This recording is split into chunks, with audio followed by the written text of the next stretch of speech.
Hello everyone, আসসালামু আলাইকুম। মোহাম্মদ আবু সুফিয়ান কথা বলছিলাম দক্ষিণ কোরিয়ার জল্লাবুদ্দ শহর থেকে। আশা করি সবাই অনেক অনেক ভালো আছেন। আজকে নতুন আর একটা ভিডিওতে আপনাদেরকে সবাই স্বাগতম। সাম্প্রতি ইপিএস এর যে কঠিন সময় যাচ্ছে, চিন্তার সময় বা বাদ পড়ার চিন্তা, অনেক চিন্তা। রোস্টারে একগাদা লোক থাকার ফলে রোস্টারের যে পরিমাণ লোক, সেই তুলনায় ভিসা ইস্যু হচ্ছে না। নতুন করে কয়েকটি খাত চালু হয়েছে, যার ভিতরে মৎস্য খাত, কনস্ট্রাকশন খাত, শিপ বিল্ডিং খাত অন্যতম। পূর্বের সময়ে শুধুমাত্র ম্যানুফ্যাকচারিং এর মাধ্যমে দক্ষিণ কোরিয়াতে লোক আসতো, কিন্তু বর্তমানে আরো 3টি খাত অ্যাড হওয়াতে বাংলাদেশ থেকে আরো কর্মসংস্থানের সৃষ্টি হয়েছে। সেক্ষেত্রে দেখা যাচ্ছে কি, অন্যান্য খাতগুলোতে সবাই মনে করছিল যে প্রথমবার বাংলাদেশি যে কয়জন ইস্যু হবে সেই কয়জনই প্রথম চলে যাবে, এইভাবে অনেকে আবার ওই দিক থেকে আবেদন করছিল। কিন্তু ইস্যুর অবস্থা মারাত্মক নাজুক, ইস্যু নাই বললে চলে বাংলাদেশের। এখন এই ইস্যু নাই হয়ে যাওয়ার ফলশ্রুতিতে এখন হচ্ছে অনলাইন প্ল্যাটফর্ম বর্তমানে এমন একটা হয়ে গেছে যে সবার হাতে মুঠোফোন, সবার হাতে স্মার্টফোন চলে গেছে, যার ফলশ্রুতিতে সবাই সব কিছু জানতে পারে, দেখতে পারে, লাইভ অনেক কিছু জানা যায়। এখন ইপিএস নিয়ে বাংলাদেশে থেকে যারা কোরিয়াতে আসে, ইপিএস এর মাধ্যমে আসছে, অনেক সিনিয়র ভাই ইপিএস নিয়ে কথা বলেন। আমি সুফিয়ান হচ্ছে একদম নগণ্য, একদম ক্ষুদ্র, একদম ছোট। ইপিএস জগতের যেসব সিনিয়র ভাইরা কথা বলেন তাদের যোগ্যতার কাছে আমি কিছুই না। আমি সুফিয়ান হচ্ছে একদম ক্ষুদ্র, নগণ্য। এই যে সাম্প্রতিককালীন সময়ে অনেকে মিজাজ হারায়, অনেককে ব্যক্তিগত আক্রমণ করতেছেন, অনেকে কোচিং সেন্টারকে গালি দিচ্ছেন, অনেকে অনেক ভাইয়ের নাম ধরে সরাসরি পোস্ট করতেছেন, অমুকে ব্যবসা বাণিজ্য শুরু করেছে, হ্যান ত্যান। সম্প্রতি আমাদের যে কোরিয়াতে যে সিনিয়র ভাই, আমরা সবাই জানি, সরাসরি নাম বলি দিয়ে আসাদ ভাই, আসাদ ভাইকে কুটুক্তি করে একটা পোস্ট করছে একজন অনেকে, যে আসাদ তার ব্যবসা সামাল রাখছে বা ব্যবসা ঠিক রাখছে, ঠিক রাখে সে তার কারণে বাংলাদেশের ভিসা ইস্যু কমে গেছে। আসলে একটা বিষয়ে কোনো সময় কথা বলতে হলে সেই বিষয়টাকে জানা উচিত, এবং যে ব্যক্তিরা আপনি আক্রমণ করে কথাটা বলতেছেন ওই ব্যক্তি সম্পর্কে আপনার ধারণা রাখা উচিত। যে ব্যক্তিগুলো এই কথাগুলো বলছে 2-4 জন, তারা সংখ্যায়, কিন্তু তাদের ভালোবাসার মানুষ কিন্তু হাজার জন। আমি একটা ভিডিও দিলে সেখানে 1-2টা খারাপ মন্তব্য থাকা স্বাভাবিক, কিন্তু বেশিরভাগ মন্তব্য যদি ভালো আসে তাহলে মনে রাখতে হবে যে আমার কাজগুলো বা আমার কথাগুলো ইতিবাচক। আসাদ ভাই সম্পর্কে আগে জানবেন, আসাদ কিরা। ইপিএসে আসাদের অবদান আপনি অস্বীকার করতে পারবেন না কোনো দিক থেকেই। আপনারা যে নাম শোনেন EPS Bangla community in Korea, এদের প্রতিষ্ঠাকালীন সাধারণ সম্পাদক হচ্ছে আসাদ ভাই, একদম প্রথম কমিটির সাধারণ সম্পাদক, এবং পরের বছর তিনি সভাপতি নির্বাচিত হয়। এনারা এই কমিটিগুলো এনারা হাত ধরে তৈরি করছেন, এবং এই ইপিএস বাংলা কমিউনিটির মাধ্যমে মানে অনেক অসহায়, অনেক গরিব, বিভিন্ন বন্যা, মানে একটা স্বেচ্ছাসেবী সংগঠন বলতে পারেন, বিভিন্ন কাজে ইপিএস বাংলা কমিউনিটি আগাই যায়। এখন পর্যন্ত যার কাজ চলমান। কোরিয়াতে আপনি আসার পরে আপনি যদি কোনো বিপদে পড়েন, আপনার যদি এলিয়েন কার্ড হারায় যায়, আপনি যদি পুলিশ কোনো ঝামেলায় পড়েন, আপনার যদি কোনো পরীক্ষার আবেদন করার প্রয়োজন হয়, আপনি যদি কোরিয়ান ভাষা শিখতে চান, অন্যান্য আরও নানাবিধ সেবা দিয়ে থাকে EPS Bangla community in Korea. এই কমিউনিটিতে দীর্ঘদিন সময় দিয়েছেন আসাদ ভাই।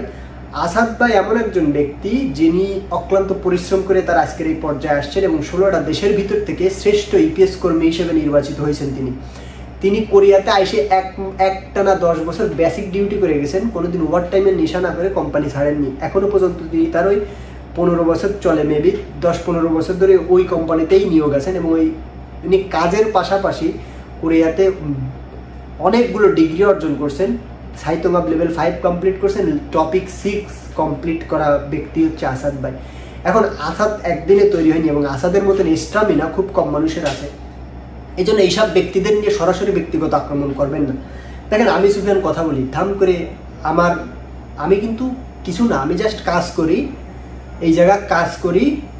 আর আমি এই কথা বলতে বলতে মানে আপনাদেরকে এই বাণী শুনাইতে আমার একটা প্ল্যাটফর্ম তৈরি হয়ে গেছে। আমার ব্যক্তিগত কোনো অভিজ্ঞতা নেই, কিন্তু আমার বড় কোনো সার্টিফিকেটও নেই, কিন্তু যাদেরকে নিয়ে কথা বলতেছেন, যেমন আসাদ ভাই বা অন্যান্য যারা আছেন, আমাদের আর একজন আছেন নুরুল আমিন ভাই, সিনিয়র অনেকে আছে এরকম কোরিয়ার থেকে যারা কথা বলে বা যারা আপনাদেরকে বিভিন্ন তথ্য শেয়ারের মাধ্যমে পাশে থাকার চেষ্টা করে, তাদেরকে সরাসরি আঘাত করে কথা না বলে। দেখেন, এই বিষয়গুলো তাদের কোনো হাতে নেই, তারা বারবার বলে, তারা আপনাদেরকে জানানোর চেষ্টা করে যে ভিসা ইস্যু কেন হচ্ছে না, এর জন্য আপনি সরাসরি তাদেরকে বা আমাদেরকে দায়ী করতে পারেন না। সামগ্রিকভাবে ব্যক্তিগতভাবে আমাদেরকে কখনো এভাবে দায়ী করার কোনো অধিকার নেই আপনার, কেন আমরা কিছুই করতে পারবো না বা তারা কিছুই করার যোগ্যতা রাখে না।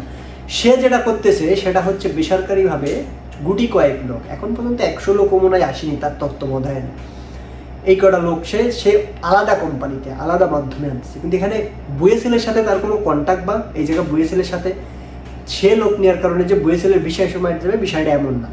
এই জন্য ইপিএসের এই ক্রান্তি লগ্নে আপনার মেজাজ হারাবে ঠিক আছে, কিন্তু সরাসরি ব্যক্তিগত আক্রমণে যাবেন না, কারণ দীর্ঘদিন ধরে তার মতন ব্যস্ত মানুষ কোরিয়াতে দ্বিতীয়জন খুব কম আছে এরকম। আমি একদিন তার সাথে ছিলাম, একদিন না এক সন্ধ্যা ছিলাম তার সাথে। যে পরিমাণ ফোন কল আসে তার ফোনে আর যে পরিমাণ রিপ্লাই দেয়, মানে তার বউরেও মনে এরকম সময় দেয় না, এতটা পরিমাণ সময় সেই ইপিএসের মানুষের পিছনে দেয়।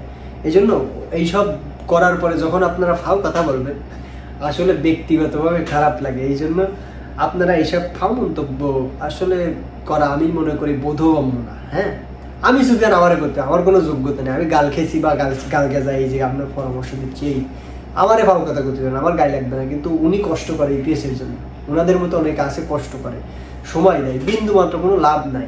আপনি বলতেছেন ব্যবসা কি এমনি এমনি হচ্ছে? আপনি তার সে যে এই যে 11-12 বছর বেসিক ডিউটি করে সে তার 6টা লেভেল শেষ করলো, সাহিত্যকম লেভেল 5 লেভেল শেষ করলো, 6টা টপিক 6 শেষ করলো, এত ডিগ্রি অর্জন করলো, এখন সে ইনকাম করবে না? সে কি মরে যায় তারপরে ইনকাম করলো? যতদিন আপনাদের ফ্রি সার্ভিস দিয়ে আসলে ততদিন আপনি তাদেরকে নিয়ে কথা বলবেন না। যেদিন আপনার 2-4 পয়সা সে ইনকাম করতেছে তখন আপনি তাদেরকে নিয়ে কথা বলা শুরু করেছেন, অথচ ফাউ সার্ভিস দিয়ে যাচ্ছে আর দিন কোনো কথা হয়নি। এখন সে 2-4 পয়সা ব্যবসা করতেছে, হ্যাঁ কত কথা। এই যে আমি সুফিয়ান এই যে এখন কথা বলতেছি, ইনকেস আজ থেকে 10 বছর পরে আমি যদি আর আমি কোনো ইচ্ছা আমার নাই, এখনো বলি, আমি যদি কোনো ব্যবসা শুরু করি, এই ব্যবসা শুরু করেছে এখন, এটা বলবেন আপনারাও, আমি জানি। এটাই নিয়ম। এই জন্য ব্যক্তিগত কোনো আক্রমণে আমরা না যাই। আসাদ ভাই অনেক ভালো একজন মানুষ। আপনি কোরিয়াতে যদি আপনারা কোনোদিন আসেন এবং তার সাথে দেখা হয়, আপনার সব ভুল ভাঙে যাবে ইনশাল্লাহ। তো এটা হচ্ছে ব্যাপার। আপনারা ইপিএসের এই ক্রান্তি লগ্নে মেজাজ হারাবেন ঠিক আছে, কিন্তু ব্যক্তিগত আক্রমণে কোনো পোস্ট কমেন্ট কথা না বলাই উত্তম। তাদেরকে তাদের কাজ করতে দিন, আমরা আমাদের কাজ করি। সবার পথ চলা সুন্দর হোক। দেখা হবে পরবর্তীতে। সবাই ভালো থাকুন, সুস্থ থাকুন। আসসালামু আলাইকুম।